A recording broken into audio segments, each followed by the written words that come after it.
Welcome to Now, Near, and the Future with Nyla Meir and Quinn Harrington. A podcast that's part crystal ball, part microscope, and part rocket ship.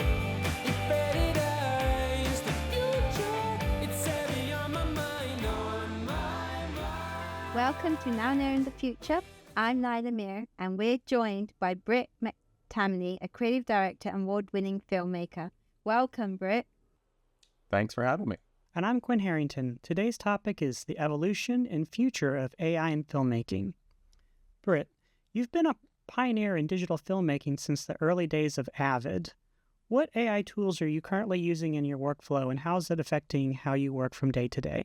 Let me talk first about some of the work I do. It's pretty varied, but in terms of filmmaking, I'm a cinematographer, or director of photography. And director of photography's job is to help the director visualize their frames, right? And that includes production design and camera selection and lighting and a variety of things. So a big part of that is visualizing what the world looks like. And that's where I've found AI to be the most helpful for me in my work, is helping me to visualize what those worlds look like. It's important for not only the director and the DP, but the production design team, G&E, which is grip and electric, all the different skill sets that come into filmmaking to be on the same page. And if you can show them an image, that really helps with that process. So that's what I've been using Midjourney specifically to help me do that stuff. So can you explain a little bit about how you're using Midjourney for your ideation and visualization process? Sure. I'm going to share some screens with you guys. Great. Britt brought examples today. Did you bring any examples, Nyla? I should have. Oh, the picture's worth 1,000 words. In this case, this is a futuristic film world that I'm building with my good friend, writer, and director, Franklin Rich. And these are actual examples of some architecture that we like. This is considered Soviet brutalism, which is very angular, very geometric, concrete, and cold. Now, this was just a component of what we wanted this world to look like. And as often as possible, I try and find real world examples of stuff because I just think it feels best. But sometimes when you're building a world, it may be one that doesn't exist in our current world. So we go and find examples of real stuff.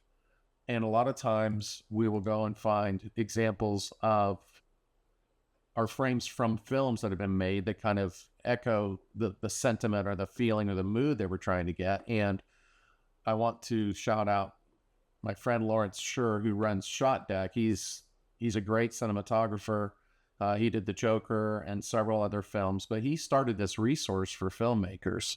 And these are, I don't know how many, 1.5 million shots currently. It grows every week by a few 100,000 frames. So he goes through and finds clips from films that filmmakers can use in creating their vision for their films, their new films. It's great because it has a lot of technical information. So that's just a quick little shout out. But Hudsucker Proxy has these frames are from that film. But they help to inspire this, which was generated in Midjourney. The challenge is discovering the correct prompts, which if anybody's used AI of any sort, you're asking the question for AI to kind of respond to, right? The concept that we were trying to get across here, and it took a very long time actually, and these still don't echo it. This almost looks like Babylon, actually, now that I'm looking at it again. I haven't looked at these frames in a while. We had finished this process about 8 months ago in terms of visualizing the film, because that's what goes into providing a pitch to a production company. Is like they want to see a script, of course, but they also want to see visual examples. At least that's how we do it. I'm not sure how most filmmakers do, but I mean, you have to do everything at your disposal to try and get funding for a film. And this is a multi-million-dollar film, so we went kind of all out. But just through probably months of experimentation to try and figure out what this world looked like. And we knew that we had this central tower. It loosely, I can't talk a whole lot about the film conceptually or specifically. I have NDAs and so forth, and we're still working on it. But it deals with the concept of teleportation and the moral dilemma when it comes to that. Like, what happens to your soul when you get teleported? Yes, we put all the pieces back together again, but it's a sampled representation of a human being. And to get a little nerdy, people say records always sound better than CDs. Well, that's true, because a CD is taking parts. They're called samples, right?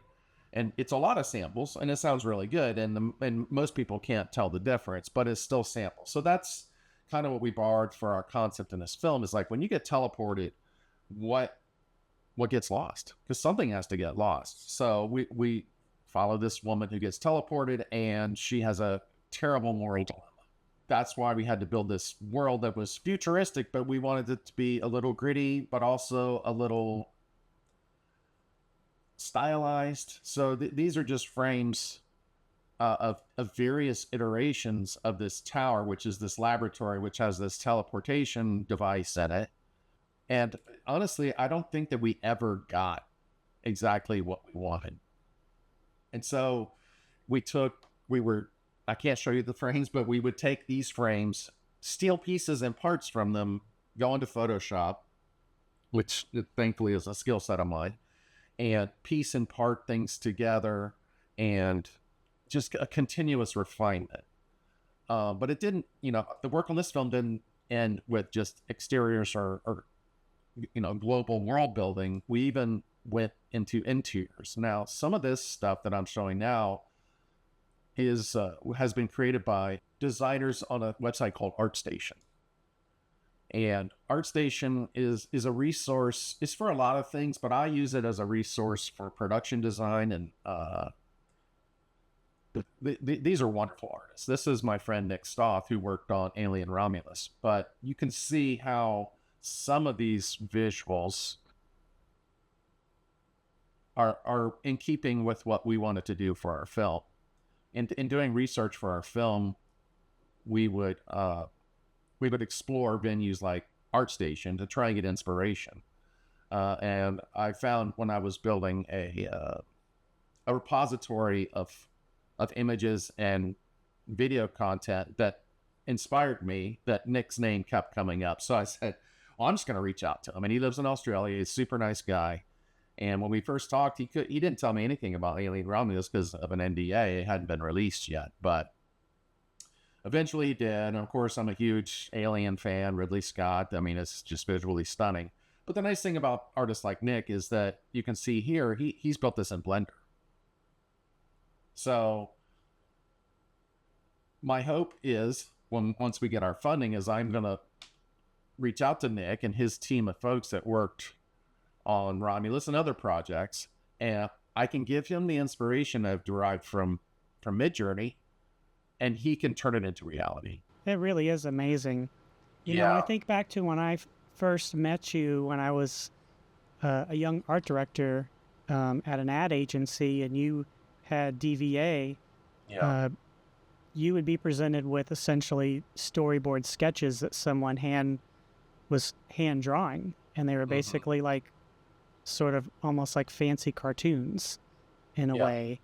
And to evolve in the last 25, 30 years from that very crude technique to this is, I don't know what you think, Nyla, but it's pretty mind-blowing to me. I mean, this is, I mean, it really takes me there as if I were, that level of executive producer. Yeah. I mean, I always, the teleporting one was interesting because I always, when I was watching Star Trek, saying, what happens when they get teleported? So Yeah, I think I'm going to be watching what you're doing. But yeah, it looks so real. Sometimes I can't tell the difference between an AI. Well, maybe I'm not into it as much, but the difference between what's real and AI. And there's all this dilemma sometimes, like when you're on Instagram, people are showing images that look like real people, but they're actually not. And that, for me, I don't know if that's a problem now in the industry as well when it comes to AI and what impact it's having on the industry. Because does that mean everyone's now can do AI, so we don't have a role to play as filmmakers? Well, I think that's the fear, right? Is that you'll be able to one day type in a prompt, make me an action film starring so-and-so, and all this happens and so forth, and it just spits out a feature film and it's done. I learned a long time ago that if you can dream it, it will happen eventually. I won't go into that story, maybe on another podcast, but I think it's true. I mean, the things that I've seen happen over my lifetime in this industry, as Quinn alluded to, I had a production company years ago. We did a lot of broadcast commercial work. And I mean, I've lived through the evolution of going from tape, analog tape, to digital tape, from standard def to high def to ultra high def, and now even 8K, 12K. I mean, it's just insane. I've gone from editing with our edit suites were huge, and it took up 2 rooms, and it cost $750,000. And now you can get a MacBook Pro and a DSLR camera, and if you have some talent and some perseverance, you can go and do whatever you want. You can make a full-length feature film, and it looks amazing. So, that whole technology, I think we're just in a different phase of that evolution now with AI. I do want to say this. If whenever possible, I would much rather use an artist. But I don't like to get in the habit of asking artists to do a bunch of work that I can't pay for, because I don't think it's fair to them. But a lot of times artists just want to work. They just want to create. So that's kind of a dilemma that I've been having to deal with actually my whole career, is like, getting that funding, paying artists what their talents are worth, and making that whole balance work. It's just a big challenge. And filmmaking is such an interesting art that, if you're in the independent film tier, which is where I like to be, actually, I prefer more of a guerrilla approach to filmmaking. You might not have money. And so coming up with the necessary funding to art direct this particular film, it's going to be, hundreds of thousands of dollars probably, because there's so much that has to be built, especially with some of the new tech that's coming out with virtual sound stages and stuff like that. You need something like this. This will have to be built. I mean, even if you have the most amazing, this is Midjourney.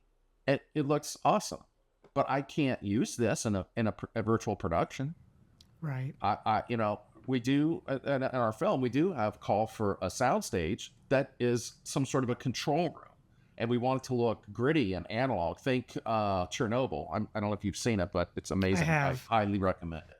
But the feel of that film was wonderful. The production design, art direction was all wonderful. But in order to get from concept to reality takes a lot of work. Like, if I could show this to somebody and say, build it, they say, okay, I can do that, because now I can start breaking it up into materials. I can break it up into time. I can break it up into personnel, and I can make it happen. But until you show them something that's rock solid, this is exactly what the director wants to see, you can't do anything with it. In a nutshell, AI is something that I use for visualization and for helping my team understand what my vision is, and being beholden to what the director has communicated with me. I do really enjoy working with directors I would rather work with an artist. Like these, you can tell the difference. At least I can.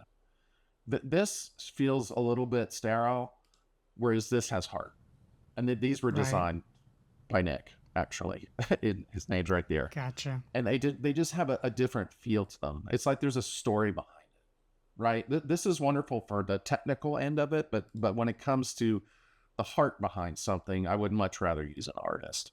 I've gotten some flack about using AI from some of my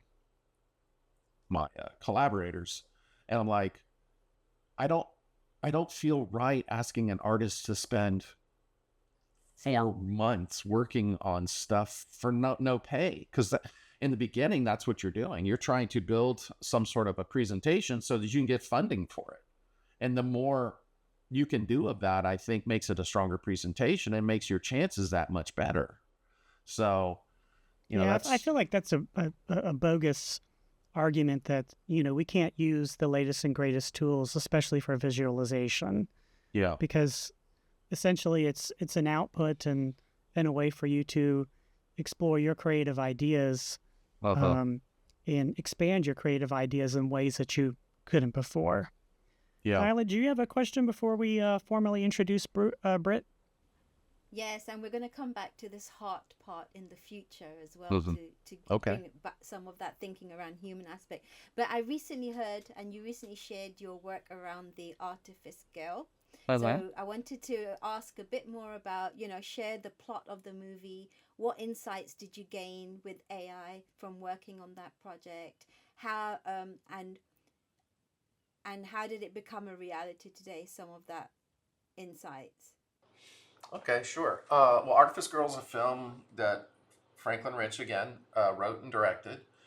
And the concept, well, it is based around AI. And it was just so serendipitous that it all timed out the way it did, quite honestly. Because he wrote this in 2019. So that's 5 years ago. And AI was just like, oh, okay, there's a thing. No one really was... It wasn't anything what it is today. But the concept behind the film is that this programmer is basically trying to build an artificial intelligence to entrap sexual predators in chat rooms, kind of like a chat room we're in right now, right?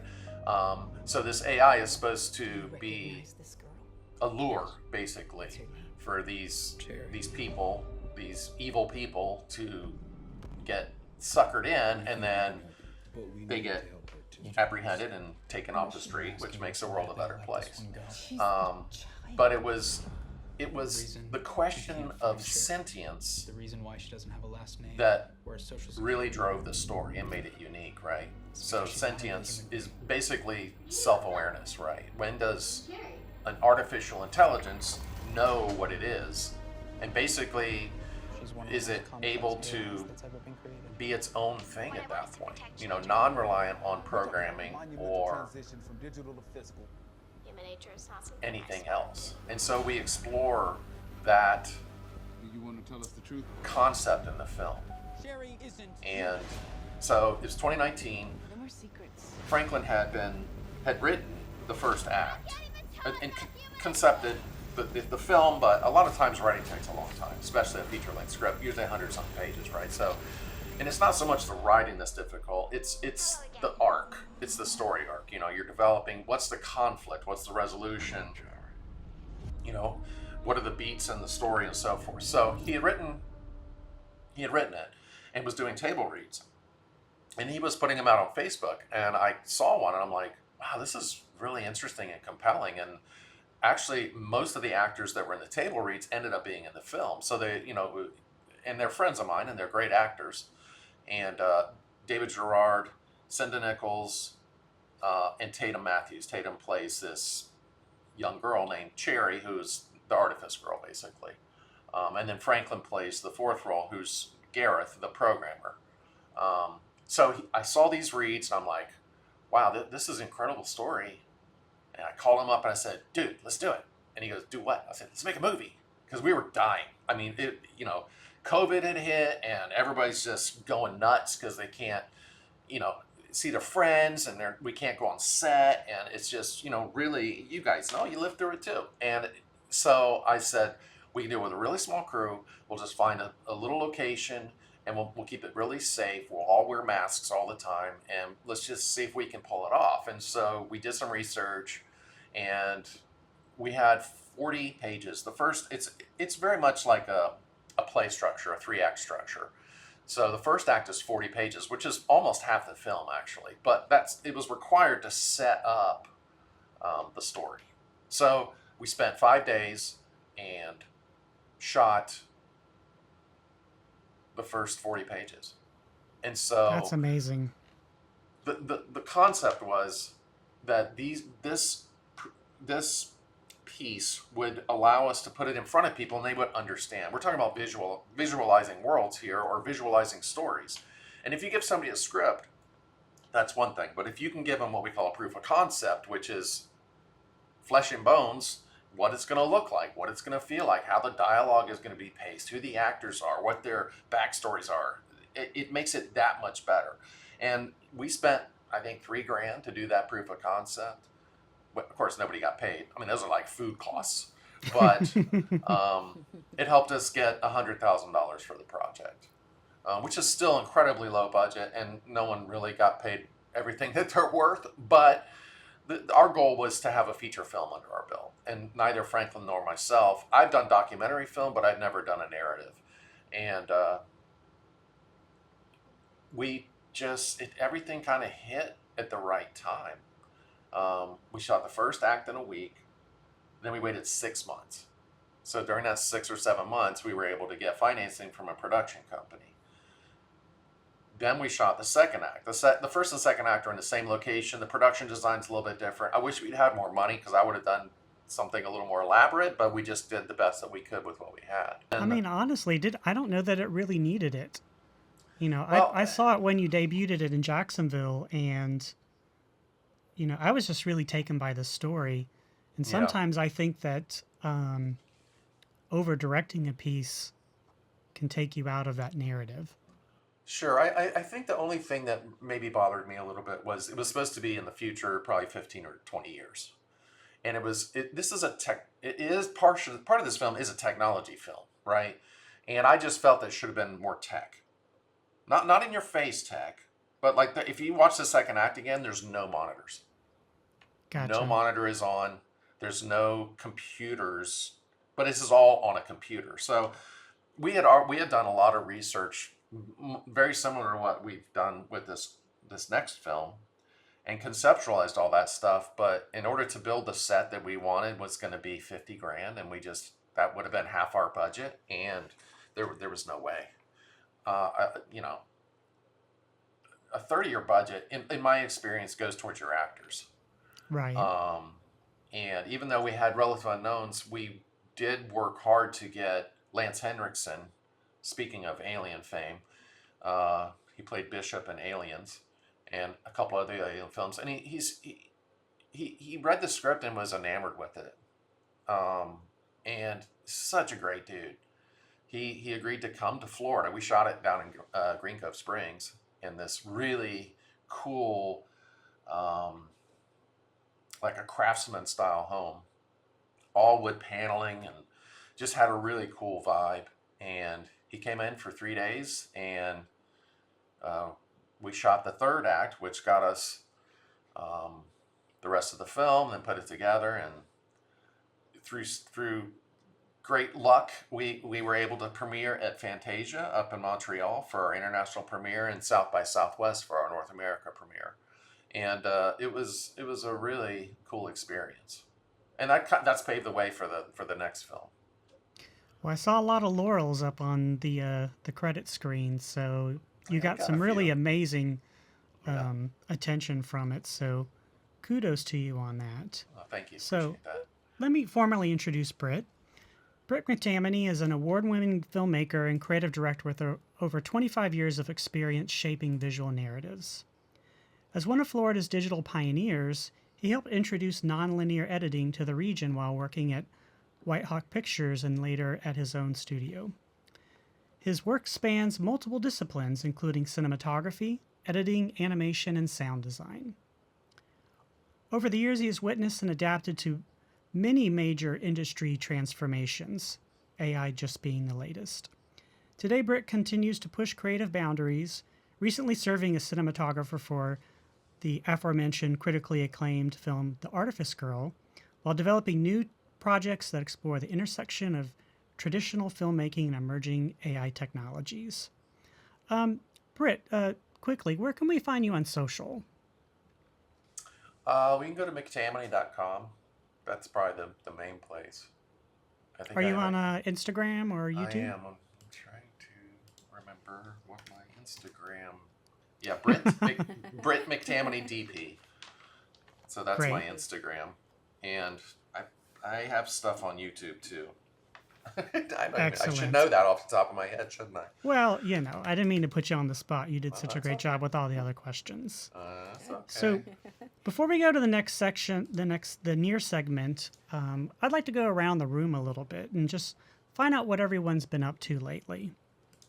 Could be professional or personal, whatever's on your mind. And let's start with you, Nyla. So, as you know, I just had a baby girl 7 months ago. So, she's keeping me up, busy, and trying to now balance that with going back to work and all these ideas that I have in my mind and how to bring them. One of them, of which, by the way, is working on children's books. Because I'm in the field of purpose and sustainability. So, I wanted to work on a few children's books on bringing that to the child. So, caring for your community, respecting one another, diversity, inclusion, but from a kid's point of view.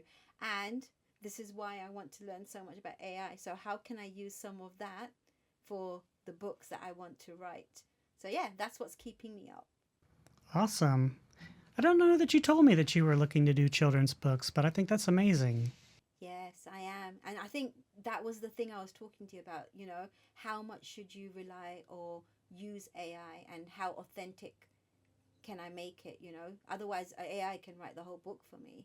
But is that the right approach ethically? So, yeah, I'm thinking through all of that. Yeah, I just had a potential client approach me about doing illustration for a book that he came up with, and he had very detailed images with likenesses of real people. And he's like, I'm sure that with CGI and AI and all this technology, we can just do this on the cheap, right? And I was like, well, not the way that you're talking about it. I mean, you want to put like 10 different people in an image and you want them to have a likeness that's similar to real people, but also in an illustrative style. I was like, that might be too much to ask AI to do this, today. And there's not really as much flexibility in how you would approach that as you might think. So I bet there's a lot of people who are thinking about that same approach to creating art that we used to hire people and pay people a lot of money for. Yeah, not to mention it goes back to ethic. Sorry, go ahead. Yeah. No, I was going to say, I was going back to the point, Britt, that you were making about the right prompts. So I'm not sure. I was testing it after talking to Quinn about how I can create graphics, but it wasn't giving me what I wanted. And at the end I said, you know what, it's given me a concept. I might just go to a real person and ask them to create it for me and give me what I want, because I don't have the patience and nor do I have the hours to go through prompts and prompts. Yeah. Well, I think that's the approach I'm taking, is that it's going to be an inspiration for a real artist to kind of make it happen. And to your point, Quinn, yeah, the prompting, yeah.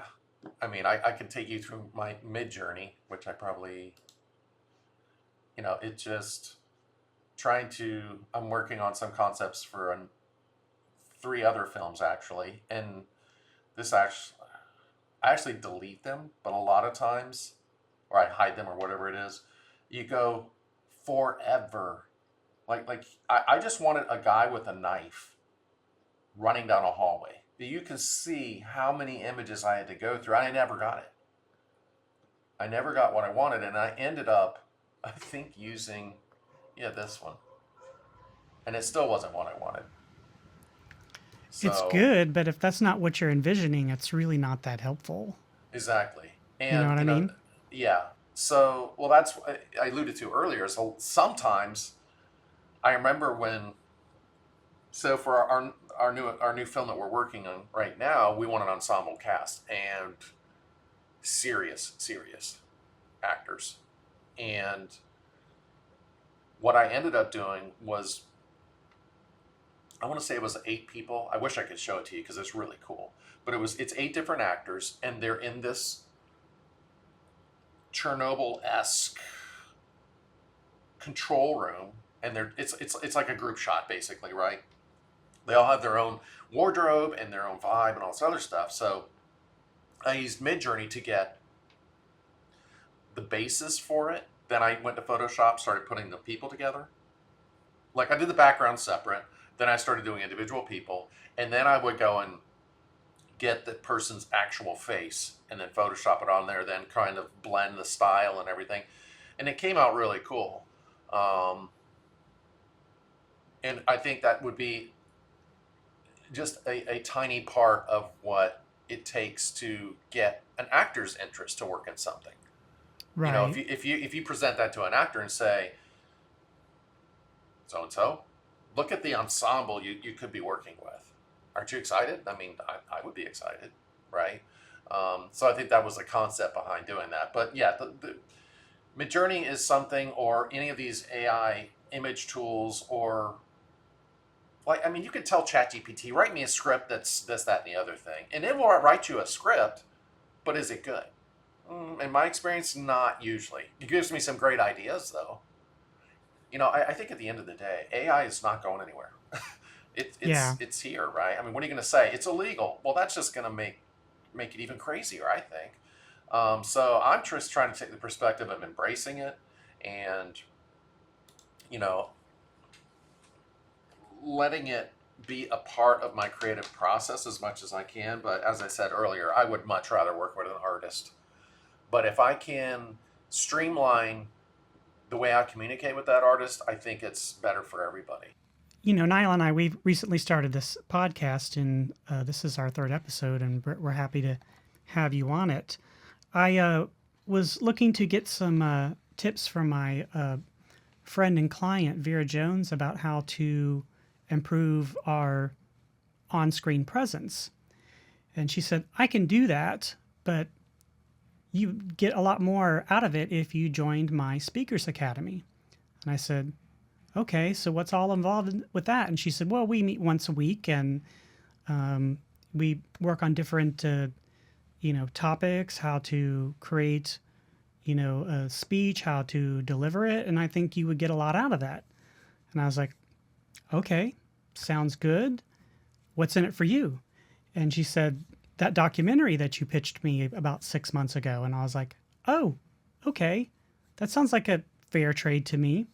So I'm excited to be able to be telling Vera Jones' story. And we've did a full day shoot and got some amazing insight into her story, which is absolutely incredible. I'm doing this fast walk, and I feel this pain, hot burning pain going up my left arm. It's in my neck, and now it's just pulsating, and my heart feels like it is literally going to come out of my chest and jump onto the ground. Long story short, I end up in an emergency room, and they're using words like cardiac ischemia. They're throwing me on a gurney. They're doing all of these things and running, poking me and all of these things, and they're screaming, she's having a heart attack. And I am going through it going, how can I, but what? I can hear them, I can see them.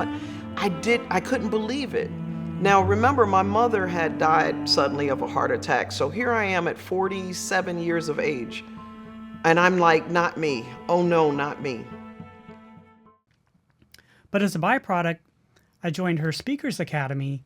And so I thought I was just going to be getting tips and, techniques to improve my performance and Nyla's performance in this new format.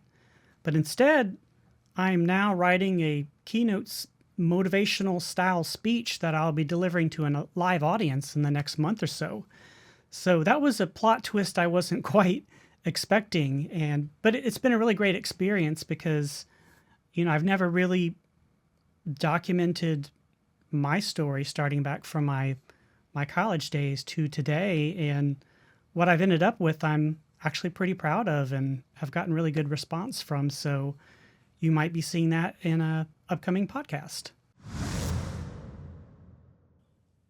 Yeah, and I think just carrying on with the Midjourney conversation that you're using for storyboards and building concepts, how has that changed the way you do?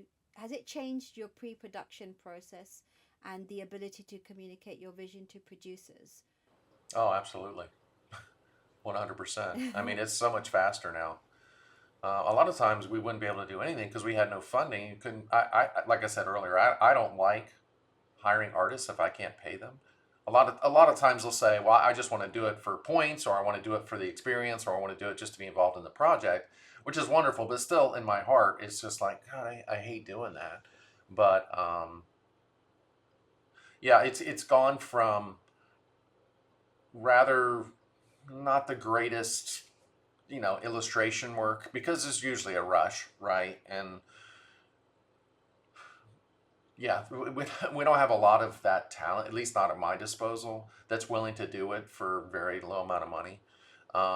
So we've gone from that to being able to, type something into Midjourney, and if we're lucky, we get something really cool. I think that there's a big wow factor when it comes to trying to pitch something. It's like, if it looks impressive and glossy and exciting, well, that's going to pique the interest of a production company or a director or people that you want to act in it or work on it or whatever. So it's been such a massive transformation, at least when it comes to the visualization of stuff, which I like because, like I said, I'm working on pitching 6 films right now. Normally, 6? Yeah, and I thought I was just one. Well, the one is the big one, but in this business, you can't rely on just one thing. You gotta have a backup plan, and you gotta keep a lot of irons in the fire, right? Because you never know which one's gonna hit. This one that we've been talking about primarily is, $15-20 million project. But, a lot of times production companies, that's terrifying for, especially independent production companies, they don't have a lot of money. Or even if I'm going directly to philanthropists and people that want to support the arts and say, hey, I've got a $4 million film I'd like to do. That's a lot more palatable than saying I got a $20 million film, because usually you have to get more people involved. And that's one of the things that I've been trying to work on in the Jacksonville area, is just trying to foster more of that. And it's challenging because Jacksonville is really not a film town. We don't have the resources in terms of like sound stages. We have a lot of natural locations that are wonderful. But really without a sound stage, you're not going to bring in the talent, like the crew talent. Like if I wanted to build one of these sets, I have to go somewhere else. I mean, there's no one here that can do that, nor is there anywhere that I can put it. And it's a shame. I would love to stay in my hometown and support film and bring more work to all the friends that I have here. So that's kind of a goal. But yes, there's no way that I could be conceptualizing 6 films at the same time without something like this. It's too much. Even using like ChatGPT or a language model, I can throw in, it's like, give me a list of the top 12 philanthropists that support the arts in Jacksonville. And it spits out a list. Is it perfect? No, but it's given me some ideas. And I know, probably half of them, and I don't know the other half of them.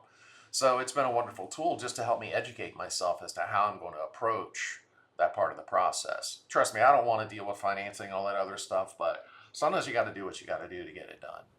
So. Well, now I understand why you've been so busy lately and haven't been able to take on some of my projects, but I'm still very happy for you, Britt. Looking at the next 3 to 5 years, beyond pre-visualization, what aspects of filmmaking do you think AI will transform next? And, right now, AI is trained on language, the encyclopedia of everything. images, but what's stopping AI from being trained on all the Pixar and Disney films that have ever been created, or all the sci-fi films that have ever been created, and then therefore being able to create the kind of level of detailed scenes that you're seeing in your images and that were created inside a Blender? I imagine somebody's working on that now. And, if you think about the volume of information that a large language model is trained on, it's almost kind of insignificant to the volume of every film that's ever been created. We're talking about multiple petabytes of information, and I'm not sure we have. I mean, if you were to pool all of Amazon's web services, yeah, you could pull that off, but I don't know that we have the infrastructure yet to create and that kind of model and to be able to execute on that. But do you think that that will be something that we'll be seeing in the next 3-5 years? Or is that more Well, you're distant seeing future? it now. I mean, you're seeing video. I mean, go look at something that was created 2 years ago versus something. I think there's something on the internet. It's, who is it? Will Smith eating spaghetti. I don't know if you guys have ever seen this, but it was done a few years ago, and it's horrible. I mean, it just looks like what is happening, like some sort of a horror film. And then they redid it recently, and it's like, wow, that actually looks believable. They're all over the place. I wish I should pull some examples, but I do think, as I said earlier, I do think you'll be able to put a prompt in, and it'll create an entire feature film, and it'll probably be okay. It'll at least be entertaining. I mean, I actually kind of like some of the weird stuff that happens when you type in these prompts, and it just doesn't make any sense. It's hysterical. But I do think that in the future, people will be able to do that, and I don't know that I agree with that. And I think that's where actors who were on strike were so concerned about AI using their likeness. Right. And I'm not sure exactly how this is going to be controlled. I will, however, say something that's made with heart by people definitely has deeper meaning, at least right now. Now, maybe these engines will be able to replicate that in some way, which is kind of scary to think, right? But Pixar, you brought that example up earlier. I mean, their films have heart. I mean, it's a wonderful stories, wonderfully voice acted. I mean, that's something that's going to be really difficult to replicate. But it's the heart that goes into that, right? And then all the artists that spend so many years refining their craft. You're just talking about like illustrative, animated stuff. That there's so much behind that that's even automated. I wouldn't necessarily call it AI. I think AI is kind of a weird buzzword, but it learns how to do these things, right? To streamline the process. I mean, you look at any modern day sci-fi blockbuster film, it's just chock full of CG. Sure.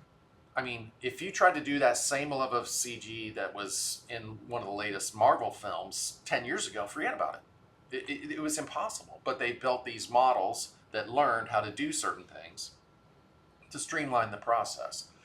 I mean, I don't have a silver ball, and I'm not going to pretend that I know what the future holds, but I mean, I think there's a lot of possibility out there, and I'm not sure who's going to be the one that's going to rein all that in and set some rules and boundaries, because I think that's going to probably be necessary. But I don't know. In my experience, if you put too many rules and constraints on stuff, people are going to go around all that and do it anyway. Even though it's right or wrong, usually wrong. Well, Britt, we specifically asked you to bring your crystal ball, and Nyla said that was going to happen. So next time we have you on, please bring that with you. Oh, okay. Can you imagine him actually sitting there? Just conjure one up on Midjourney while we're working on this podcast. Yeah, so before we move to the future segment, I'd like to go across the pond and lighten things up a little bit. So Nyla, we often ask each other questions because you're based in London and I'm based in Florida, and our cultures and our language are very different. One thing I've always wondered is, why do you call cookies biscuits when they're two completely different things? And what do you call actual biscuits? Okay, that's actually a good one. So you know what? It's a bit like soccer and football. So why do you call soccer soccer and not football? It's the same with the biscuits and the cookies for me. I think you call cookies biscuits. They're the same thing, right? For me, biscuit is the thing that I can have with my tea, right? So I think biscuit comes from a Latin word, and it's got to do with something to be baked twice or something. So for us, it's the biscuits that are hard, sweet, and you can dip in your tea, and cookies are the chewy ones, like the chocolate chip cookies. That's the difference between the two. But I think we're interchanging now. Gotcha. So what you call cookies is biscuits for us. And biscuits are flaky and have a different dough texture, and the ratio of butter and flour and water are like completely different. So I think that's fascinating. Yeah, they're definitely. Yeah. And, but I think they're the same thing. And as for the soccer versus football thing, because football is mostly done with your hands and you only kick it at, when you're punting, kicking off, or trying to score a field goal. Maybe soccer was taken, so that's why we didn't call football. It's hard to say, but I will work on that answer for you for the next podcast. Yeah, because football is rugby, right, for us? Right, exactly. Well, us Americans, we always like to do everything different from you all, even though we are essentially, England is the motherland. So since I dominated the last segment, Nyla, I'm going to let you take the future segment, and you can ask Britt whatever question that you want to ask him. So let's go back to that human aspect, Sure. the hard part, Britt. And with all the future that's happening, and with AI and how it's going to go into the future, what aspects of filmmaking do you think will need to or will still remain human?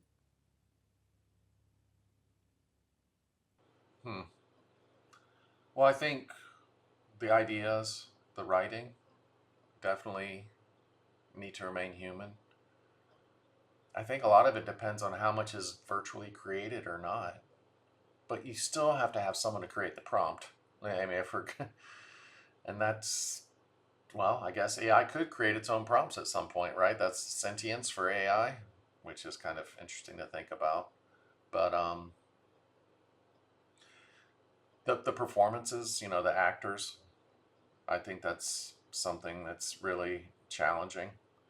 I haven't thought of implications of AI actually on set, like if it was operating a camera in some way. I don't see any reason why it couldn't. Yeah, well, I mean, you see motion control rigs. Right. Or maybe you don't. But a motion control rig is basically an articulating arm that you mount a camera to, and you program it to do the stuff. A human programs it to do something that it wants, but I guess at some point, a director could just visualize what they want the camera to do, communicate that to the camera. I guess that's a form of some sort of prompt. And then it does it. So imagine we're shooting a chase scene for, Mission Impossible 35, or, the next evolution of Top Gear. And so you have your AI-powered Tesla or Ferrari and your AI-powered, Porsche chase car. And a chase car is a car that has a big camera rig on top of it with like a big arm that comes down. Yep. And I know, Britt, you have a little bit of experience in that world, but from my point of view, trying to operate, a $150,000 camera inches away from the ground and feet away from $1 million car is terrifying. It is. I would much rather let AI handle that and like, here's the camera move you need to make, go for it and keep everyone safe and alive. So I could see some benefits from a safety point of view, maybe a cost point of view, things of that nature. But that does put like 5 or 10 people on that one scene out of work, essentially. Yeah. Well, those chase cars usually require at least 5 people to run it. Right. And, at least on the projects I work on, and I think a lot of people in the film industry would agree, there's a lot of happy accidents, and there's a lot of fluidity. Like what you're alluding to, we'll continue with that example. A lot of times those moves, there's a lot of serendipity. It's like, where was the camera boom? How was the framing when we were hitting this particular curve, when the light was doing this special thing that you can't plan for? It just happens. And it's just like, I think as a filmmaker, a lot of times I try and put myself in a situation that has the potential for the most magic, right? So you assemble all of these pieces and parts together, actors, sets, wardrobe, cameras, crew, they're all working towards a singular goal, and that's to create something that is emotional and it touches its audience in a special way, right? And there's a lot of luck in that, a lot of luck. And I don't know that you can program that. So I don't know, maybe our jobs are safe after all, but unless I think so. Magic. Yeah. I think our jobs are safe, and Nyla, certainly yours as well, because dealing with that human element, and we're kind of more on like a management level, even though we still do things day to day. We're responsible for big vision, big picture, and making sure that the concept is effectively communicated. In a lot of ways, we're curators, we're tastemakers, we're the ones who decide what's good. So whether I'm doing the logo, a team of art directors or designers is working on a logo project, or whether AI is working on it, in the end, if we end up with something that's amazing, my job is still intact. But I do worry about people who are more mid-level, who are averse to learning new technology and staying, ahead of the curve. That it's kind of like the old, buggy whip makers, complaining about this newfangled automobile that, has an engine. We don't need horses anymore. Well, you can't stop progress. So either you learn to adapt to it and honor your own set of ethical values and morals and how you treat people, or you completely ignore what's happening, and someone above me, a client or whomever, will simply find someone else who is willing to do that.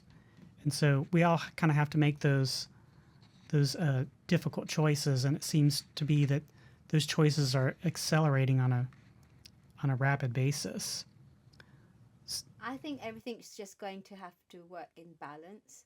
So, like with the writers and the actors, there's always going to be a need for a conversation where there needs to be a law or some kind of policy or regulation that be put in place so that things do work in balance and people are not losing jobs, but maybe there are more jobs created, or roles don't change or are secured or protected.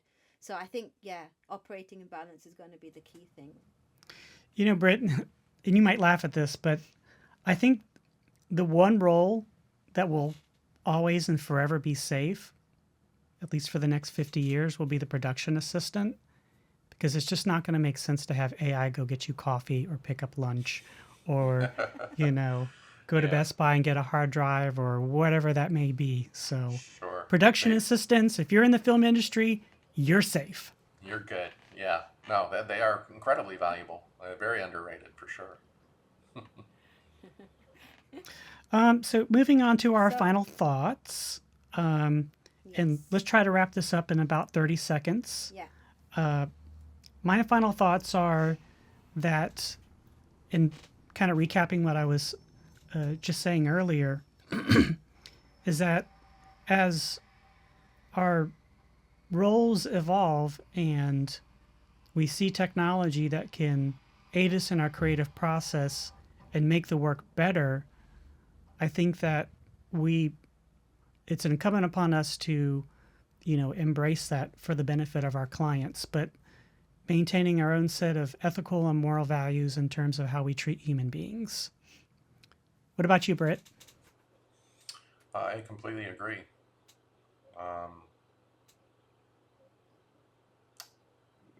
Humans are the common element in all of this stuff.